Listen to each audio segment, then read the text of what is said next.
C'est quoi qui vous fait dire que vous manquez de confiance en vous? De ne pas s'imposer, de ne pas forcément dire les choses, parfois de ne pas oser parler. D'accord. De se laisser un peu, on va pas dire guider, mais suivre le mouvement. Pas faire de choix, pas savoir dire non. L'affirmation. Pas oser être soi. À votre avis, qu'est-ce qui nous empêche d'être nous-mêmes en toutes circonstances? Est-ce qu'on a pris, c'est les limites qu'on s'est mis ou qu'on a eues depuis qu'on est petit? Exactement. Alors, je voulais me présenter parce que je ne me suis pas présentée. Mon prénom, c'est Christelle. Je suis praticienne MTVSS et mémoire cellulaire. Et j'ai accompagné un peu plus de 1500 personnes depuis le début de mon travail, de mon activité, justement sur le thème de la confiance en soi. Et j'ai observé qu'il y avait un dénominateur, enfin il y avait plusieurs dénominateurs communs au fait de croire qu'on manque de confiance en soi. Est-ce que vous pensez qu'on manque vraiment de confiance en soi? Oui, moi je pense que oui. On peut manquer, vous pensez? Oui. Moi, je pense qu'on a confiance en soi, mais qu'on n'ose pas l'exprimer face aux autres par crainte d'être, je sais pas, jugée, mal perçue, vue un peu différente et pas rentrer dans le moule. Exactement. Ouais. C'est exactement ça. Quand vous observez les enfants, les tout petits enfants, est-ce que quand ils ont besoin de faire quelque chose, quelle que soit la chose qu'ils ont envie de faire, est-ce que ils vont se poser la question de savoir s'ils ont assez confiance en eux pour faire cette chose-là? Non. Est-ce qu'ils vont se demander, est-ce que j'ai suffisamment de valeur pour faire cette chose-là? Donc, ça signifie bien que ni la valeur de soi, ni l'estime de soi, ni la confiance en soi ne sont le moteur pour qu'on puisse faire ces choses-là. Ça vient d'un espace où on agit de manière spontanée et de manière libre. Il n'y a que lorsque l'enfant commence à être éduqué, qu'il commence à observer le regard de l'adulte sur lui, de l'extérieur de l'adulte, de tout ce qui le conditionne finalement, qu'il commence à se remettre en question sur lui-même. Mais au début, l'enfant, il agit toujours dans un espace du cœur. L'espace du cœur, c'est celui qui a envie de faire ce qu'il a à faire, d'oser aller vers l'inconnu, d'oser être lui-même quoi qu'il arrive. On n'a jamais manqué de confiance en nous. On est né avec de la confiance en nous. Mais par contre, les conditionnements mentaux, les jugements internes que l'on a sur nous-mêmes et l'environnement peuvent détériorer la confiance que nous avons en nous. Il y a aussi dans la confiance en soi la notion de la réussite et de l'échec. Pourquoi les événements peuvent nous déstabiliser au point de nous faire perdre confiance en nous? Tout simplement parce que nous y avons associé la notion de réussite et d'échec. Et nous avons valorisé la réussite et dévalorisé l'échec. Mais quand vous prenez un petit enfant qui commence à apprendre à marcher, combien de fois va-t-il tomber, se relever, tomber, se relever pour pouvoir arriver à marcher? Un nombre incalculable de fois. Est-ce que dans ce processus-là, il s'arrête de marcher? Non. Il continue, il persévère. Il ne se doute pas, il ne se met pas en doute sur le fait qu'il va y arriver. Il n'y a pas de notion d'échec et de réussite, et je dirais même que l'échec est souvent perçu comme quelque chose qui est loin de la réussite. Or, c'est par l'échec que l'on commence à réussir. Et dans notre société où on a pris cette habitude d'être toujours dans une course effrénée de la valeur, de se donner des notes, de l'image de la réussite, une voiture, une grosse maison, une femme, un chien, tout ce que vous voulez, des voyages, tout ça, ce sont des choses qui sont mises à l'extérieur de soi et qui, si elles sont vues comme un facteur de confiance en soi, cela peut nous mettre dans l'idée mentale que nous n'avons pas de valeur si nous échouons dans ces choses-là. Or, le socle de base de la confiance en soi et de l'estime de soi, c'est la sécurité intérieure. Ça part de soi. Et à chaque fois qu'on fait ce réflexe, de mettre les choses à l'extérieur de soi et de se dire, bon, là, j'ai sécurisé mon environnement, j'ai sécurisé au moment, à l'instant où ça part, c'est fini. C'est fini, on ne se sent plus en sécurité et on se dit, bah, je suis nul, je me sens nul. Mais pourquoi? Parce qu'on estime que l'extérieur a plus de pouvoir sur nous que nous-mêmes. C'est pourquoi il est important de connaître son identité. Parce qu'à partir du moment où je sais qui je suis, où je connais mes valeurs personnelles et où j'ai mis ma sécurité de base sur ce que je suis, mon intégrité, mes valeurs personnelles, ce que je crois sur moi, c'est-à-dire je crois en moi et je n'attends pas que ce soit le regard de l'autre qui me valide, oui ou non, à ce moment-là, on a la capacité de se dire, bah oui, j'ai un socle solide de confiance en moi et j'ai pas besoin de m'estimer, j'ai pas besoin de me donner une note. Vous croyez que les enfants se donnent une note? Non, ils vont vers n'importe quelle personne. Les petits-enfants vont vers n'importe quelle personne. Ils ne se donnent pas de notes. Sauf qu'on est vraiment dans cette société où, bah, toi tu vois un 10 sur 10, ah bah ça c'est une femme une femme qui a plus de 30 ans ou qui a moins de 30 ans, ah bah non, hein, elle vaut moins 50. Mais non. Du moment où on se met une valeur, on se limite soi-même. Parce qu'on aura toujours la possibilité soit de se valoriser, soit de se dévaloriser. Et là, on reste cloisonné dans un cube comme ça. On note à la vie la possibilité de nous donner une forme d'abondance qu'on n'a pas encore vue. On coupe l'énergie qui fait qu'on va pouvoir aller vers nos potentiels. Les potentiels sont des choses illimitées. Ce que vous êtes des êtres illimités. Ça veut dire que tant que vous restez dans votre zone de confort et que vous n'osez pas aller vers l'inconnu, ben vous resterez dans vos limitations. Et ça ne va pas vous donner confiance en vous. Mais par contre, à partir du moment où vous osez laisser la vie vous montrer, ah bah là, tu vas aller dans une voie, tu ne sais pas où ça va te mener. Ça se trouve, ça va être un échec cuisant. Ça se trouve que ça va être une réussite. Mais quoi qu'il arrive, écoute bien, quoi qu'il arrive, quand tu vas aller dans cette voie-là et ça va être un échec cuisant, tu vas toujours apprendre un peu plus de toi-même. Donc tu vas toujours découvrir qu'il y a une part de toi qui est encore plus abondante que ce qu'elle était avant. Et c'est te donner la possibilité d'aller beaucoup plus loin, d'aller vraiment connecter à cette abondance universelle. Tu ne sais pas encore qui tu es tant que tu n'as pas expérimenté. Les enfants, on dit que les enfants ont cette capacité d'apprentissage qui est presque illimitée quand ils sont petits, et bizarrement, quand on grandit, ben on arrête d'apprendre. Pourquoi? Parce qu'on croit qu'on sait tout. Mais tant qu'on croit qu'on sait tout, c'est qu'on n'est pas prêt à apprendre un peu plus de nous-mêmes. Donc il faut accepter, tout simplement, qu'on ne sait pas tout. Et ça veut dire quoi? Ça veut dire aussi accepter qu'on a des moments de doute. Mais malgré ces moments de doute, on sait que le doute ne nous définit pas, et que quoi qu'il arrive, la sécurité qu'on a à l'intérieur de soi fera que ce doute sera levé à un moment donné. C'est aussi accepter sa propre vulnérabilité. Je tombe, même si je tombe, je sais que j'aurai la capacité de me relever. Je peux tomber 1 milliard de fois, j'aurai la capacité de me relever. Pourquoi? Parce que je sais aussi qu'est-ce qui fait que je tombe. Et c'est là que le mental il est intéressant, parce que le premier obstacle à la confiance en soi, c'est le mental.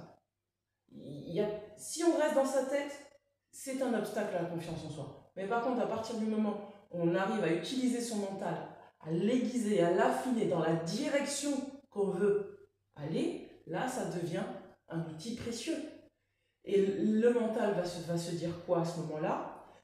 Eh bien, j'ai envie d'aller là. Là, ça part du cœur, ça part d'en bas. J'ai envie d'aller là. J'aimerais bien découvrir ça. J'aimerais. Et le mental, t'as envie d'aller là? Et comment on peut faire pour aller là? Eh bien, on va mettre ça en place. Mais il va pas dire, t'as envie d'aller là? Non, mais c'est pas bien. T'es trop nul pour aller là. Et puis la grand-mère qui passe par là, ou la tante, et là. Non, mais attends, c'est pour toi ça. Mais tu n'y arriveras jamais. Non. Le mental, il est assez fort, il est aiguisé. Et si tu as envie d'aller là, eh bien écoute, on va aller là ensemble. Et je vais te montrer comment on fait, je vais te donner des stratégies et des solutions pour qu'on aille là ensemble. La confiance en soi, c'est pas quelque chose qu'on a manqué, c'est quelque chose qu'on oublie. On a tous confiance en nous. À la base, on avait tous confiance en nous. C'est juste qu'on a oublié qu'on avait confiance en nous. Parce qu'on a trop écouté les bruits de l'extérieur. Parce on s'est trop jugé. On a trop voulu se donner une valeur. Tout a une valeur sur Terre. Tout. Mais on s'est conditionné à se valoriser, à se cloisonner. Voilà ce que je mérite. Ah, ça, je mérite ça. Mais ok, la vie, elle va te donner ce que tu penses mériter. Mais c'est dommage, parce que tu pourrais mériter beaucoup plus. Et que là, t'empêches la vie de te donner. Voilà, la chose qui te correspondra peut-être beaucoup mieux. Et ça demande de lâcher les amarres. De lâcher complètement. Lâcher le mental. Ça fait peur à l'humain de lâcher le mental. Parce qu'il se dit, mon Dieu, qu'est-ce qui va m'arriver? J'ai plus de filet de sécurité. Mais en même temps, on est content quand même quand on ose faire quelque chose qu'on n'avait pas l'habitude de faire. On est fier de soi. Ça nous fait du bien à l'intérieur. Même si ça foire, c'est pas grave, on a essayé. On a essayé. C'est formidable. Donc voilà, les obstacles à la confiance en soi, c'est là-dedans. Et les mémoires transgénérationnelles. C'est-à-dire les schémas qui se répètent dans la famille parce qu'on a des croyances limitantes sur soi-même. Et on en a tous, hein. Et là, il faut accepter de les regarder en face. Et de dire, mais je ne suis pas identifié à mes parents. Je ne suis pas identifié à ce que la société veut de moi. Je ne suis pas, et ça demande du courage, hein, parce qu'il faut s'affirmer. Il faut avoir le courage de dire non. Il faut avoir le courage de dire, ça c'est moi, je suis ok pour ça. Par contre là, je ne suis pas ok pour ça. C'est pas moi. Donc je suis d'accord, vous êtes tous dans cette direction. Ouais, mais moi, je suis qui je suis dans mes pieds. Et moi, ma direction, c'est là. Mon chemin, c'est là. C'est travailler son individualité. C'est pas évident. C'est pas évident. Parce qu'il faut accepter aussi de sortir d'une forme de conformisme. C'est pas évident, ça demande du courage. Mais plus on va sortir de cette forme de conformisme, plus on va pouvoir avoir confiance en soi. Moins on va accepter d'être intègre à soi-même, donc intègre à ses valeurs personnelles, moins on va réussir à aller vers quelque chose qui nous correspond. Voilà, mesdames. Merci. Est-ce que vous avez des questions?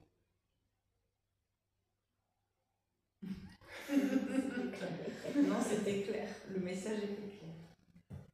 Est-ce que vous pensez que vous manquez de confiance en vous? Non, c'est bon. C'est bon, c'est réglé. T'as vite cheminé dedans.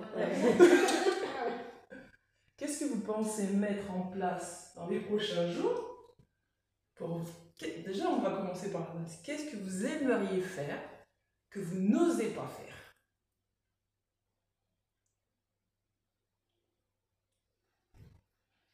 Écrire. D'accord. Vous voulez écrire un livre? Pas forcément un livre, mais Pour vous-même. je suis toujours en train d'acheter des carnets, j'en ai plein dans un tiroir, j'ai plein de stylos, toutes les couleurs. Et j'aimerais... j'ai déjà écrit des poèmes il y a longtemps, enfin voilà. Donc, qu'est-ce qui fait que vous n'osez pas passer à l'action d'écrire? je vais peut-être essayer, parce que bon, je me dis, bon, après c'est complexe, il faut tout poser, et je sais pas, après, ça va venir. Alors, elle me dit déjà, c'est complexe, il faut essayer de tout poser. Écrire, c'est prendre un cahier. Je vais prendre un cahier. Voilà, je vais prendre mon cahier. Je vais prendre un stylo. J'écris. Pourquoi c'est complexe? Je prends mon cahier, j'écris. Ah, j'écris, voilà, j'écris. J'écris. Pourquoi c'est complexe? Je sais pas. Vous savez écrire? Oui. Alors, qu'est-ce qui fait que vous n'osez pas écrire? Peut-être, en y réfléchissant, la peur d'être lu. Et c'est pas plutôt la peur de vous lire vous-même, de vous juger sur ce que vous avez écrit et de vous dire que ce n'est pas assez bien? C'est possible, hein. Parce que là, je vous ai posé la question tout à l'heure. Est-ce que vous comptez écrire un livre? Vous m'avez dit non. Vous voulez écrire pour vous-même? Oui, c'est écrire, voilà. D'accord. Pour moi-même, le garder. D'accord. Donc c'est ce qui me fait dire, là, en vous écoutant parler, que c'est la peur pour vous-même. C'est vous-même qui avez peur de vous lire et d'être déçu par vous. Et c'est le mental encore. Si votre cœur vous dit d'écrire, vous écrivez. Peu importe ce que vous écrivez. Bon, allez, c'est bon, ce soir, vous avez écrit un livre entier.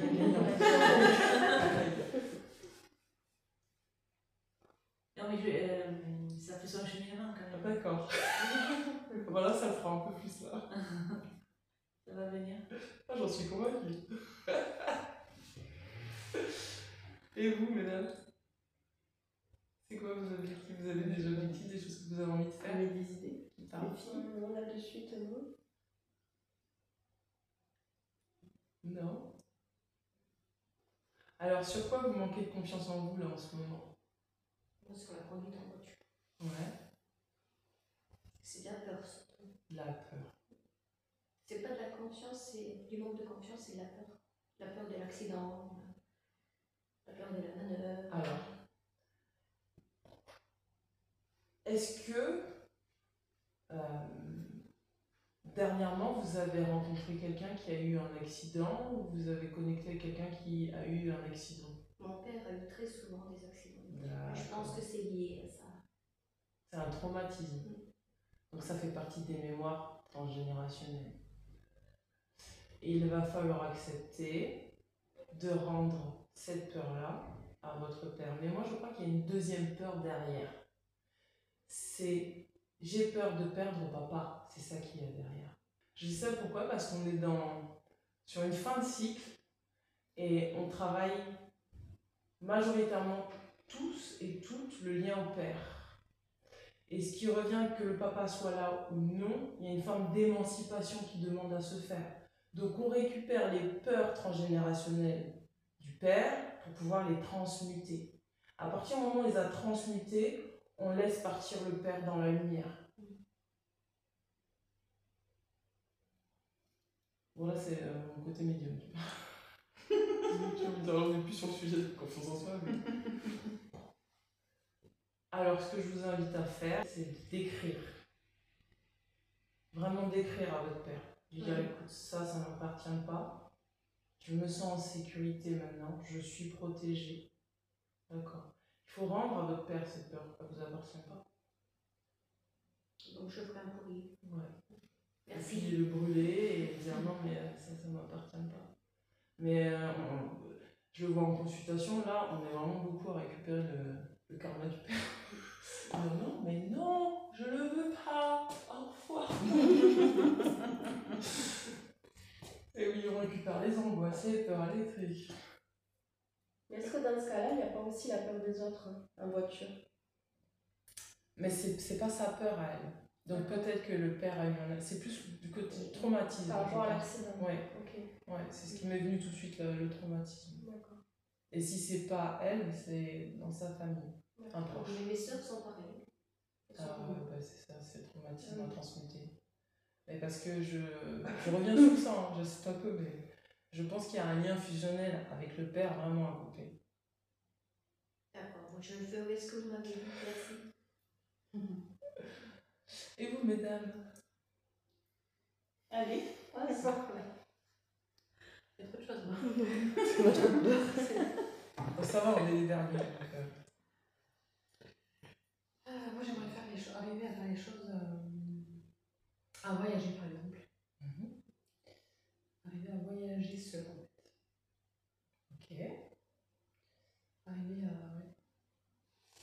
Et qu'est-ce qui fait que vous dites que ce n'est pas possible? Ah ben c'est possible, sauf que c'est la peur qui fait que. Voilà, D'accord. la peur de l'inconnu, la peur de ne pas arriver à me débrouiller, la peur de. Voilà, des choses. D'accord. Je vais partir tout de suite. C'est quoi votre nom et votre prénom? Je peux vous demander votre date de naissance sans indiscrétion? 3 février. C'est ça, c'est la peur de l'inconnu. Et il y a quelqu'un de votre famille qui s'est perdu? Perdu.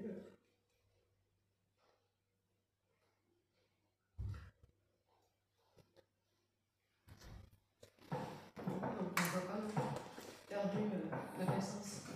Soit qui s'est perdu sur une voie, qui est parti voyager. Alors, on me montre un voyage, mais c'est pas un voyage, c'est soit un voyage physique, mais dans l'ancien temps, soit un voyage où la personne est partie vers une autre destination qui n'était pas du tout la destination des autres, et du coup elle s'est perdue.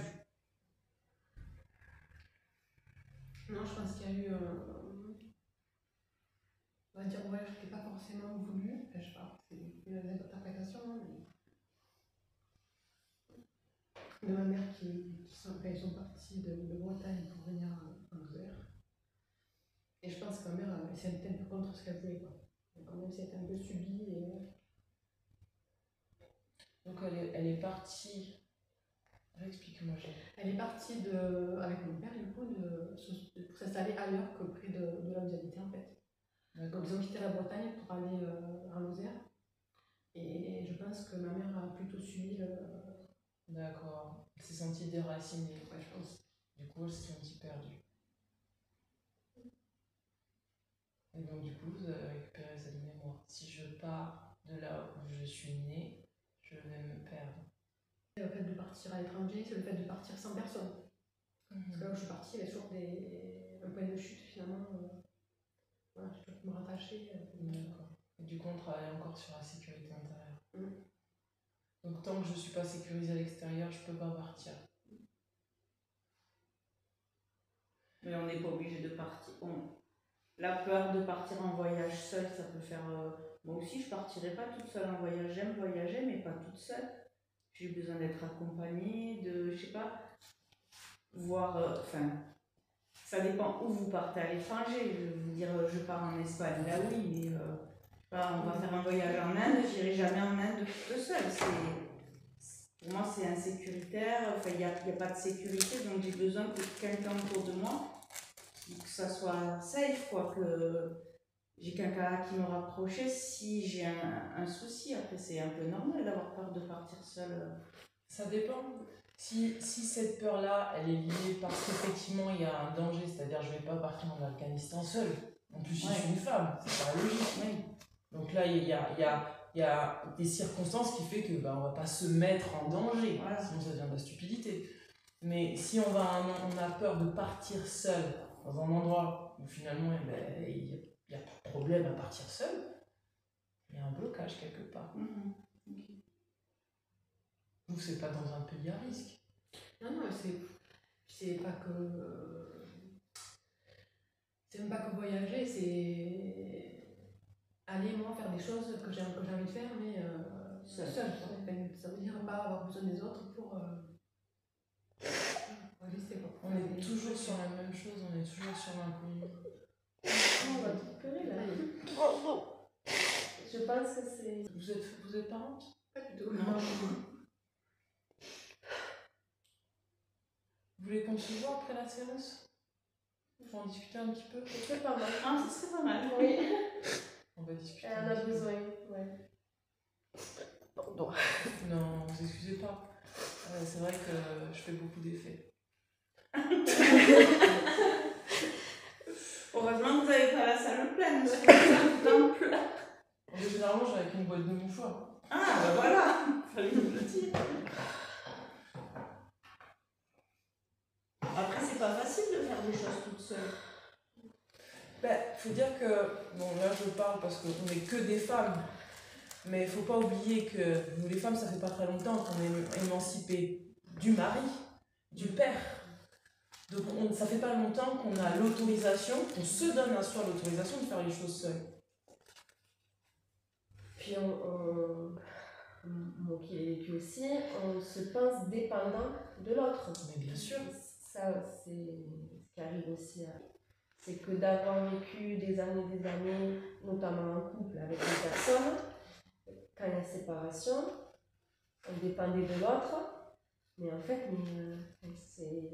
Moi, j'ai avancé avec les années, hein, je l'ai vécu aussi, mais c'est d'abord, voilà, il faut d'abord penser à toi, ton bonheur à toi, et ça, c'est très compliqué De l'intégrer, de de l'intégrer, l'autoriser. d'avoir confiance en soi, d'aller balayer, je vais aller boire un coup après le travail.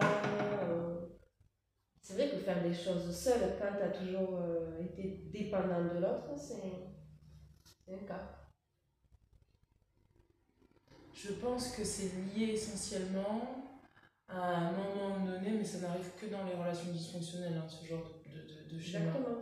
C'est quand, à un moment donné, il y a un partenaire, hein, que ce soit ça peut être la femme comme l'homme, qui a une forme d'emprise, où au niveau du chakra du plexus solaire, en fait, il s'est connecté au plexus solaire et en fait, il a absorbé toute la puissance de l'autre. C'est ça. Et l'autre, quand c'est coupé, se sent complètement vidé et impuissant. Et tant qu'on n'a pas récupéré les parts de soi que la personne nous a pris, c'est très difficile de se sentir en sécurité parce qu'il nous manque des parts de soi. C'est totalement énergétique. Il nous manque des parts de soi pour pouvoir être entier avec soi pour explorer le monde. C'est vraiment totalement énergétique, hein, ce phénomène. Et ça, je l'observe. Hein. C'est pas juste... c'est du vol d'énergie. C'est presque du vol d'âme, en fait. Mais c'est pas une fatalité. Dans le sens où, à partir du moment où on reconnecte à ses ressources, même s'il faut du temps, on est capable de et le corps il est bien fait, le corps, l'énergie, tout ça c'est bien fait. On a la capacité de s'auto-régénérer. Mais ça peut se produire qu'à partir du moment où on est capable de se recentrer sur soi. Ça veut dire carrément d'oublier l'extérieur. J'oublie tout de l'extérieur. Ne me sollicitez pas pour ça. Ne me sollicitez pas pour ça. Non, j'ai pas le temps là. Là, je dois prendre soin de moi. Je dois me donner à moi-même. Ce que j'ai oublié de me donner les 10 dernières années avec Monsieur X qui m'a... Ouais. Si on est resté 10 ans comme ça, parce que des fois quand c'est 10 ans, après c'est fini, on est obligé de rester avec la personne parce qu'on ne peut pas tenir tout seul. C'est ça qu'il y a des femmes d'un certain âge, elles ne peuvent pas se séparer de leur mari. Elles ne peuvent pas, c'est pas possible. Elles s'effondreraient, c'est pas possible. Et c'est pour ça qu'il faut vraiment prendre cette habitude d'avoir des repères, mais à l'intérieur de soi, pas à l'extérieur de soi. C'est pour ça que je disais qu'on travaille sur le père, parce que le père, c'est aussi les repères. C'est-à-dire que surtout nous les femmes, parce qu'on est reliés au père, pas anodin, mais tant qu'on si on a eu un père un peu dysfonctionnel, ou si on a eu un père qui avait beaucoup de peur, on a basé en fait notre modèle, notre idéal du masculin, et le masculin c'est ce qui... Là je rentre dans un côté un peu spirituel. Hein. Le masculin c'est ce qui donne, c'est ce qui va vers l'extérieur. C'est l'extérieur, ça représente l'entourage. Voilà, ça c'est le masculin. Le féminin, donc le côté yin, c'est l'intériorité, c'est tout ce qui est à l'intérieur. Donc tant qu'on a basé tous ces repères l'extérieur, donc l'environnement, ça me sécurise. C'est ce que je disais tout à l'heure. La voiture, à l'extérieur. Donc on a placé nos billes que à l'extérieur. On va arriver à un moment donné où la vie est bien faite. Elle enlève toutes les billes comme ça. C'est vrai que des fois, il y a des gens qui se retrouvent du jour au lendemain, sans maison, sans voiture. Moi, j'y connais bien ça. Je connais bien cette histoire. Sans voiture, sans amis, sans... Ok, t'en es où là? T'as pu. Moi, ça m'arrive 2 fois. T'en es où? Eh ben, j'en suis où? Bah, c'est la misère en fait, parce que j'avais tout mis, toutes mes billes, je les avais mis à l'extérieur. Donc maintenant, je me retrouve là, faible avec moi-même, et je ne connais pas mon côté yin. Et c'est pour ça que c'est important d'apprendre à connaître son côté yin. Parce que le côté yin, c'est les ressources. C'est ce qui donne la fertilité. C'est ce qui préserve la vie. Le côté yin, c'est ce qui reçoit. Et tant qu'on ne s'est pas reçu nous-mêmes, qu'on ne s'est pas donné à soi-même, c'est compliqué après de pouvoir être équilibré quand on va ressortir là, avec le côté yang. Si on n'est pas équilibré là, si on sort avec le côté yang, le côté masculin à l'extérieur, on va dans des environnements, je vais avec un tel, je vais m'associer avec un tel, et qu'on n'est pas là équilibré, ben en 2 secondes, on se fait aspirer. Et le père, c'est ça. Le père, c'est aussi la préservation des ressources. Donc, on travaille à la fois sur le côté masculin, le côté féminin, c'est-à-dire le côté extérieur, environnement, et le côté yin, le côté féminin, je prends soin de mes ressources, et également avec le côté père.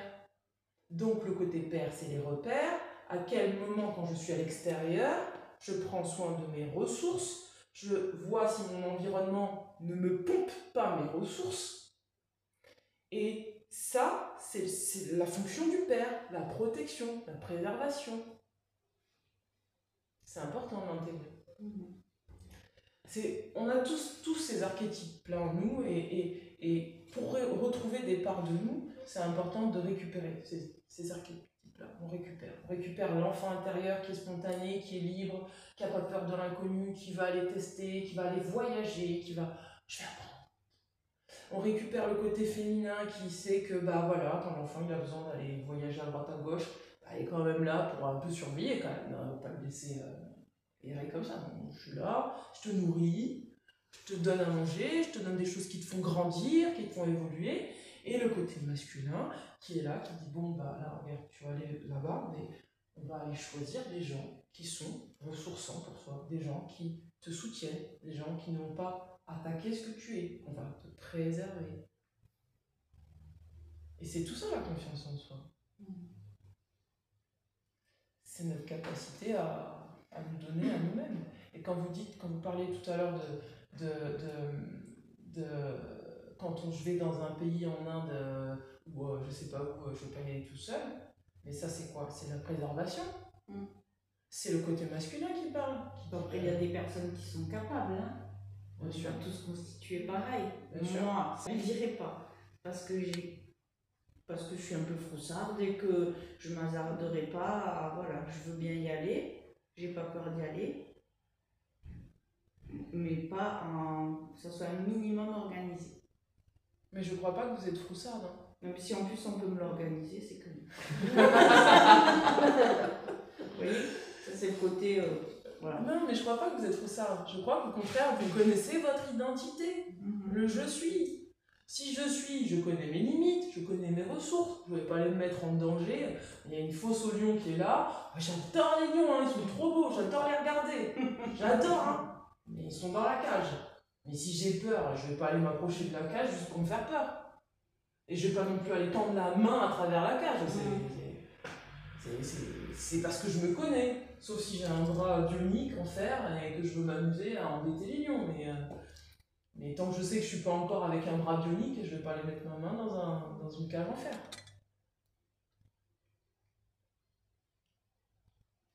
C'est bon? Ouais, super. Bon, bah mesdames, je vous ai pas donné mes petites cartes si jamais vous voulez me contacter. Je sais même pas si je les ai prises d'ailleurs, je crois que je les ai pas prises. Mais sinon sur mon stand, j'ai laissé mes... Vous êtes où? Ah si, je crois que j'ai mis ici.